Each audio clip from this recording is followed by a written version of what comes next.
32వ కీర్తన మొదటి వచనం. తన అతిక్రమములకు పరిహారము నొందినవాడు, తన పాపమునకు ప్రాయశ్చిత్తము నొందినవాడు ధన్యుడు. 2వ వచనం. యెహోవా చేత నిర్దోషి అని ఎంచబడినవాడు, ఆత్మలో కపటము లేనివాడు ధన్యుడు. 3వ వచనం. నేను మౌనినై ఉండగా దినమంతయు నేను చేసిన నా ఆర్తధ్వని వలన నా ఎముకలు క్షీణించినవి. 4వ వచనం. దివారాత్రులు నీ చెయ్యి నా మీద బరువుగా నుండెను, నా సారము వేసవి కాలమున ఎండినట్టాయెను. 5వ వచనం. నా దోషమును కప్పుకొనక నీ ఎదుట నా పాపము ఒప్పుకొంటిని. యెహోవా సన్నిధిని నా అతిక్రమములు ఒప్పుకొందుననుకొంటిని. నీవు నా పాపదోషమును పరిహరించియున్నావు. 6వ వచనం.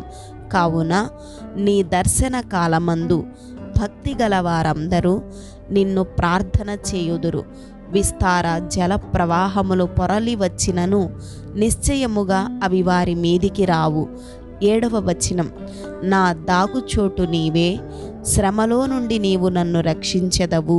విమోచన గానములతో నీవు నన్ను ఆవరించెదవు. 8వ వచనం. నీకు ఉపదేశము చేసెదను, నీవు నడవవలసిన మార్గమును నీకు బోధించేదను. నీ మీద దృష్టియుంచి నీకు ఆలోచన చెప్పెదను. 9వ వచనం. బుద్ధి జ్ఞానములు లేని గుర్రము వలెనైనను కంచెర గాడిద వలెనైనను మీరు ఉండకుడి. అవి నీ దగ్గరకు తేబడినట్లు వాటి నోరు వారుతోనూ కళ్ళెముతోనూ బిగింపవలెను. 10వ వచనం.